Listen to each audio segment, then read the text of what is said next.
Hi, good morning, Hallie. Thanks for joining me. How are you? Hey, good. I'm good. How are you? I'm doing all right. I'm doing all right. Happy to be meeting with you because I know you have similar to questions to many of the seniors that I've been meeting with. And so thank you for agreeing to be with me today. And we're recording this so that other people who are going through the same thought process and wondering what strategies they can use in their job search process can kind of hear how we work through it together a little bit. So tell me a little bit about where you're at and what's going through your mind right now. Of course, yeah. So I'm sure I'm in a very similar situation to many people right now in my grade.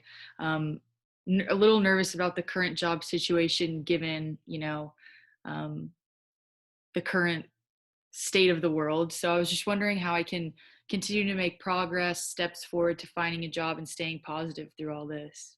Yes. Okay, great. That's a very natural way to be feeling. It's very typical in any year, right about springtime, for seniors to be anxious and feel like, am I really ready? I'm going to be competing with so many people. Is there going to be a job out there for me? I need more schooling. I'm not ready. So, in any semester where you'd be graduating, that's a normal feeling. I think anxiety is amplified, obviously, what's going on in the world right now. So, um, even though some things are different right now, many things aren't. So, I hope that's consolation a little bit to know that these are completely normal feelings in any given time. We have been meeting with employers and recruiters and talk to them about the best ways that you might go about, or different ways that you might be wanting to go about the job search right now. And we'll go through those. So some of these advice and strategies that I'm going to share are the same as I'd be giving every single year, and some are a little bit unique. So we've broken it down into basically three different sections, three steps. The first is you want to prepare or position. The second is you want to prepare. And the third is you want to propel. So we're gonna break these down into three 10-minute segments. And please feel free to hop in and ask questions while I'm talking here, okay? So I will share my screen.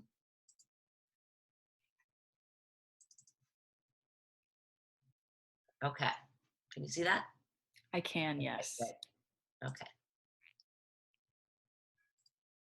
So step one, when we talk about position, um, stop and think about how far you've come. Um, some things have changed, but what has not changed is you are about to graduate after doing a very rigorous uh, curriculum at the University of Texas, Moody College Career of Communications. And that is to be celebrated. And so start with what you have. And it's normal to have this anxiety and feel like I want to do things and I'm stressed out. But it's really important that you start with this position and that you're coming from a positive place. Because if you spin your wheels and you're anxious, you're not going to make the progress that you're hoping to make. And you're really just going to wear yourself out. So as we go through these three steps, if you find yourself feeling anxious, stop and back up and remember there is a lot to be gracious about. There's a lot to be celebrating right now. And some things to keep in mind is are, first of all, we've gone through difficult things before. You've gone through difficult things before. This is going to be one more of those things. So remember that you are capable of doing challenging things. This is just one more thing that you're taking on. So remind yourself of that. Um, it's also really important that you do not compare yourself to others. And I always tell seniors, now is not the time to be looking around and saying, oh, they have more experience or they're better at this. You need to put your blinders on and think about, what do you excel at? What are your strengths? Remember, you don't need 1,000 jobs. You just need that one job that is right for you to start your career right out after you graduate. So keep those things in mind. The second thing I say is be choosy. Now, I have a little asterisk after that this year. Um, be choosy, meaning it's natural when we come from a place where we're anxious and we're worried that we just want to get a job and check that box. but you've worked really hard to get to this point. You have determined that you want to be in a certain field in a certain area. So no matter what, hold on to that and be true to what that is that you've been working for up to this point. Now, your dream job may not be readily available at this very moment. So the little asterisk that I've got here kind of stands for if you find an industry that you want to be in or a company that you want to be in, you may be looking at not quite the exact role that you were considering at first, but once you get into the company or the industry, they'll be hiring from within as things move along here. So stay focused on your goal. You're gonna maybe have to think a little bit more creatively, but do stay true to the goals that you've set for yourself, okay? And just remember that your energy matters. If you start getting overwhelmed and stressed out and negative, take a step back, take care of yourself, rest a bit, do something that makes you laugh, and then come back to the process, okay?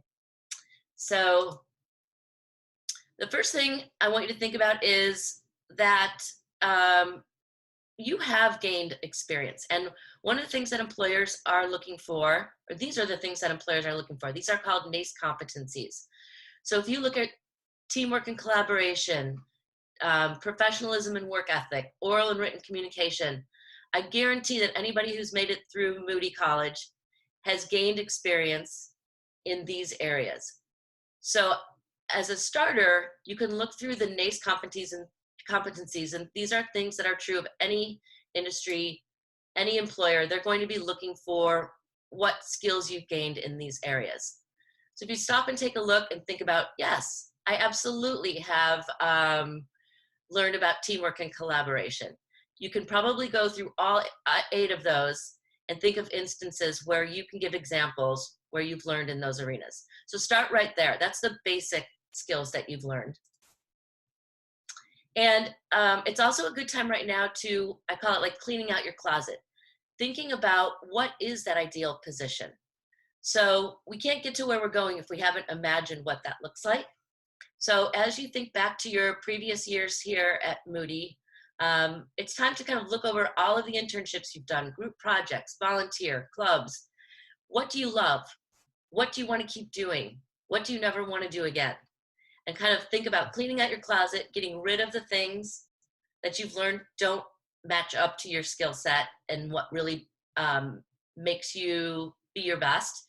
And then kind of repack them into your closet and then say, how is that going to align with what employers are looking for? So thinking about what skills that you have that kind of come easily to you when you've worked on group projects. How have you done things differently than other people? Another way to think about the skills and applying the experience you've gained is you've been learning, you've been gaining all this experience. Now moving forward, you're about to share this with the rest of the world in the world of work. So who do you want to help? How do you want to help them? And sometimes that's a good way to think about gaining direction as to what the ideal position, industry, career path looks like. So taking an even closer look, what are the ideal companies that you might want to be working with? What is your ideal work environment? Do you like working with small groups? Do you like working individually? What would the job title be?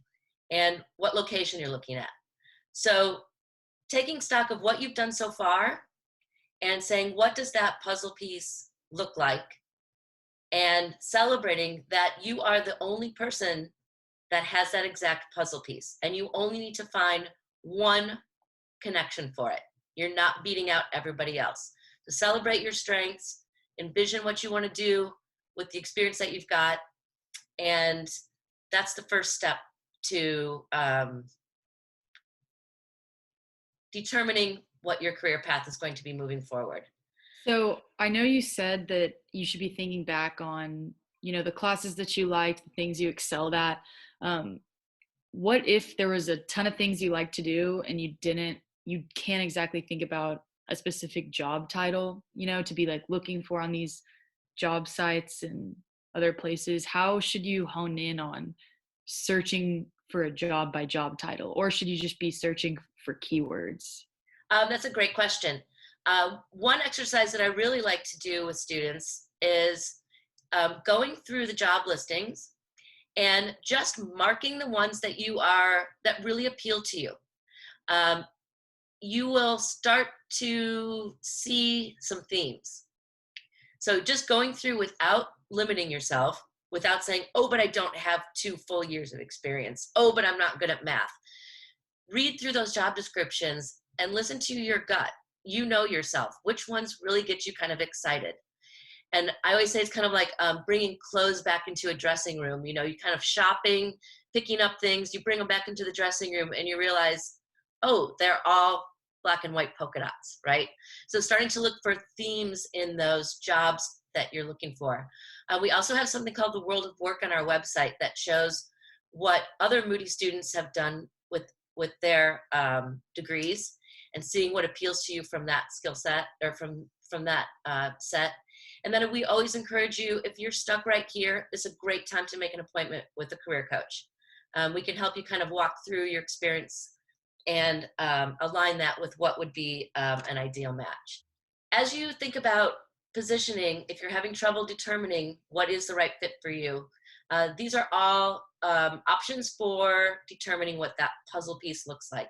One of the best things I can encourage you to do is do informational interviews with people that are in jobs that you're interested in.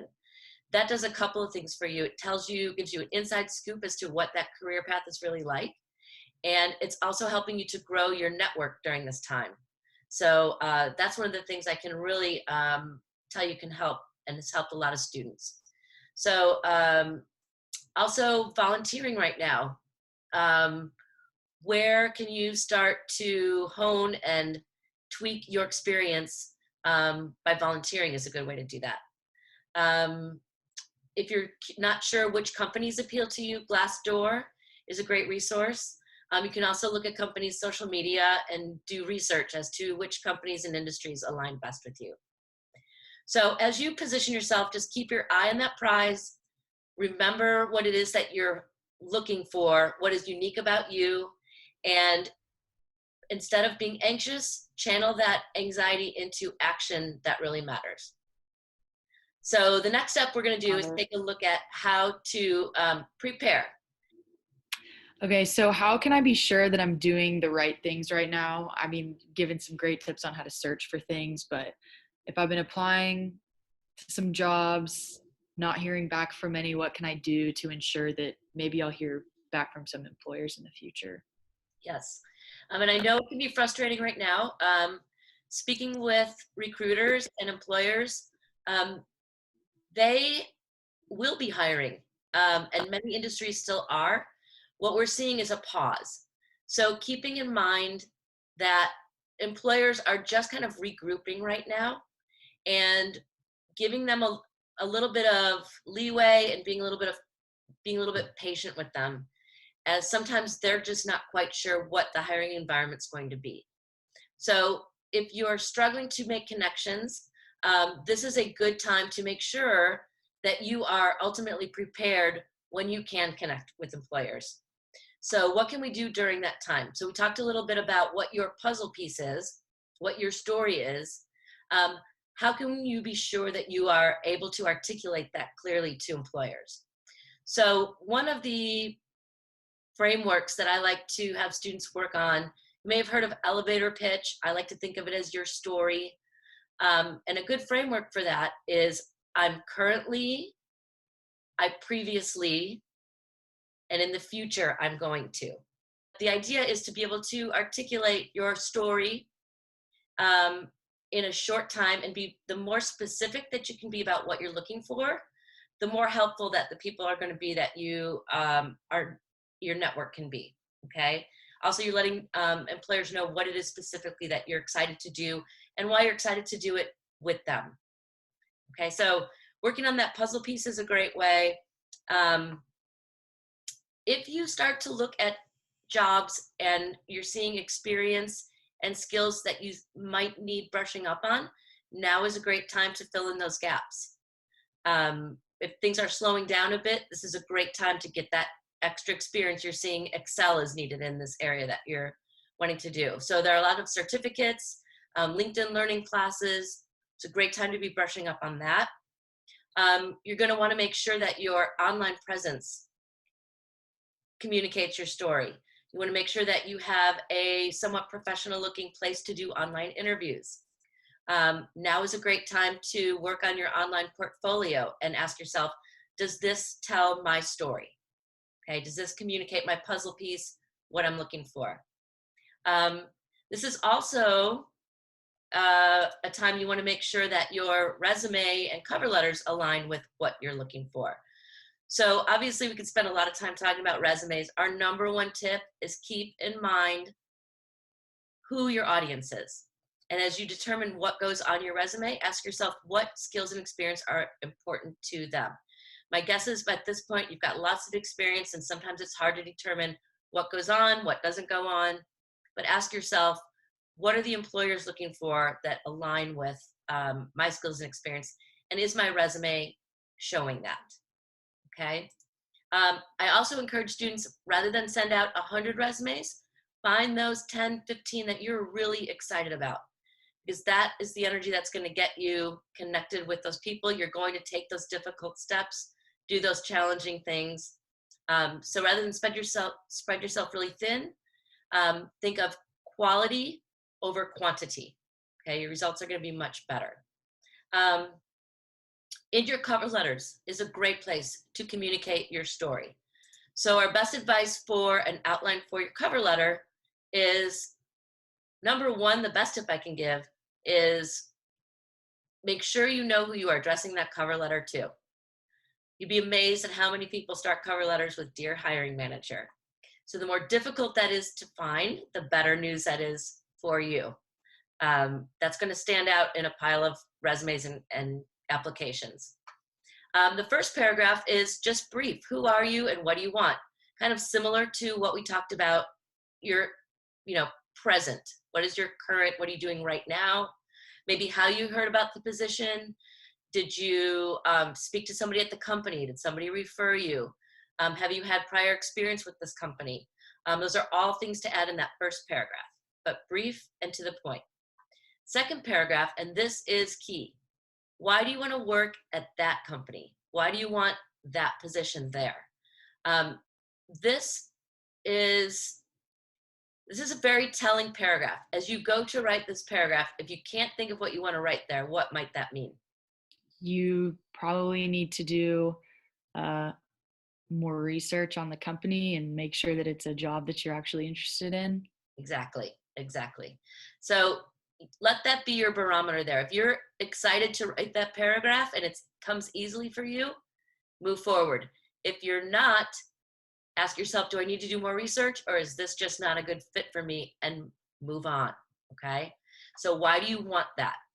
And then the third, this is where you talk about, this is where you get to brag a little bit. And rather than tell them, you're going to show them.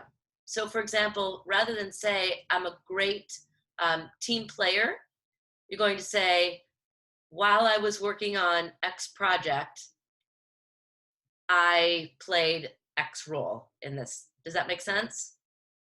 Okay, so you're going to give one or two examples, because the purpose of your cover letter is to get them excited to look at your resume. So it's tempting to want to say everything we've ever done, but really you just want to give one or two specific examples so they can say, oh, awesome, what else has she done, and want to see your resume. Okay, so cover letters can be meaningless if they're generic, but they can be the most powerful resource in your application materials. And if you can kind of outline your puzzle piece in these cover letters, you know that you're able to articulate what it is you're looking for and how that matches up with these opportunities. Okay. So wrapping up step 2 in preparing, making sure that you can articulate what your puzzle piece is and how it matches up with what you're looking for, making sure that your brand is represented in your materials, your online presence, your LinkedIn presence. If you're unsure about what those requirements are, it's a great time to reach out to your network and do informational interviews. You might say, hey, I know you may not be hiring right now, I'm just hoping you can help me work through some of these last minute details as I'm getting ready to enter the world of work. And while recruiters may not be having as many positions to offer, they're more than ever happy to be helping students. That's something I keep hearing over and over. So please don't hesitate to reach out to your network. Remember that they may be swamped. They may not know what the situation is. So how you approach that matters. So being gracious, being thankful for any help that you do get. If they don't have positions right now, they will in the future, and they're going to remember the kind of interaction that you had with them. So the next part I want to go into is like the nuts and bolts. In that propel, or in the prepare section, I also want to iterate. Remember that everybody's going through these same challenges at the same time. So recruiters are going to remember you graduated during the spring. They're not going to be so concerned with what you ended up getting as what did you do during this time. So if you are having trouble connecting and getting interviews, thinking about, can you volunteer and hone your skills for a cause that you care a lot about? So when you're going into that interview, when it does happen, they're going to say, what have you been doing these last few months? You're going to say, well, you could take a choice. Well, I really couldn't connect with anybody. Or you can say, I wanted to hone my skills in this arena. I was really passionate when I saw how desperate people were lining up for food banks. And so I worked for Central Texas Food Bank in helping them tweak their website. So something like that can be really powerful. So thinking about what can you do versus what can't you do will matter a lot. And how does that align with what you're going to be doing in the future? Okay. So the next section is prepare. And this is the nuts and bolts of how to go about this process. So you're going to want to be persistent and focused, maybe even more so. A lot of students are concerned, am I being annoying by following up too often? I haven't heard back. Should I reach out again? Even more so, I say yes, be tenacious. However, also always put yourself in the shoes of that recruiter or that employer. They may not know what the situation is. They may be worried about their own jobs. They may be having kids run around in the background and having to homeschool them. So being persistent, but also taking into consideration and giving these employers and recruiters a little bit of a pass, and knowing that they're not on stable ground right now necessarily either. So being a little bit patient. I think it's always good to have a reason to reach out. So for example, maybe you've added something to your portfolio. Maybe you saw an article about the industry that you think they might be interested in. Trying to say, do I have a reason to reach out here? And then also just always acknowledging, like, I understand that you may not know what the situation is. Just wanted to reiterate, I'm still very interested. If there's anything I can be of help with in the meantime, please don't hesitate to reach out to me. So don't be afraid to be tenacious, but just do it with a little bit of grace and with a little bit of patience and understanding. You also want to be grateful for employers that have taken the time to connect with you, for your network that has given you advice. Make sure you're showing appreciation. A great way to do that is you can go on their LinkedIn profile and endorse them in a certain area. That always gives someone a little bit of confidence boost. They will remember the way that you interacted when things open up again. So instead of thinking, I've got to get a job, thinking in terms of, I've got to strengthen my relationships with my network, and I want to build more relationships within my network is a better focus maybe than just thinking of the end result. Also, setting a schedule. You cannot do this 24/7. It's emotionally exhausting. So setting aside time each day and realizing that you are making progress. Stop and celebrate the progress you have made.